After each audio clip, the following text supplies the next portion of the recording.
Tripura Motha long leave. আজকে BJP CPM ছেড়ে Tripura Motha join করা সবাইকে জানাই স্বাগতম। ত্রিপুরামথা যারা জয়েন করেছে তারা সবাইকে জানাই স্বাগতম। Tripura Motha long live. Tripura Motha long live.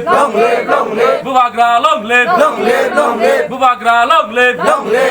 Tripura Motha যারা আজকে জয়েন করেছে তাদের জানাই স্বাগতম। Bubagra long leave.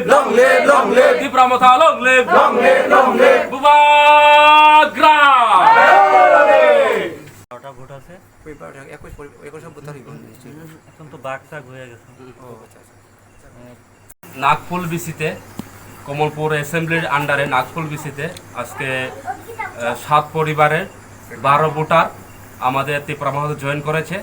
তারা বিজেপি সিপিএম ছেড়ে আজকে ত্রিপুরামথার হাত ধরেছে এবং আমাদের মহারাজার হাতকে শক্ত করার জন্য আজকে তারা জয়েনিং করেছে এবং আগামী দিনে ত্রিপুরামথার জন্য তারা কাজ করবে এবং কাজ করে আগামী দিনে আমাদের যে আইডিওলজি গ্রেটার ত্রিপুরাল্যান্ড এই গ্রেটার ত্রিপুরাল্যান্ডের সমর্থনে তারা কাজ করে যাবে এবং 2023 বিধানসভাতে তারা আমাদের কমলপুরের অ্যাসেম্বলিতে সক্রিয়ভাবে কাজ করে এবং ত্রিপুরামথার ক্যান্ডিডেটকে জয়যুক্ত করার জন্য তারা অঙ্গীকারবদ্ধ আগামী দিনে এবং ভিলেজ কাউন্সিল নির্বাচনেও তারা কাজ করে পঞ্চায়েতকে তারা ত্রিপুরামথার হাতে তুলে দেওয়ার জন্য আজকে আমাদের ত্রিপুরামথা তারা জয়েনিং করেছে।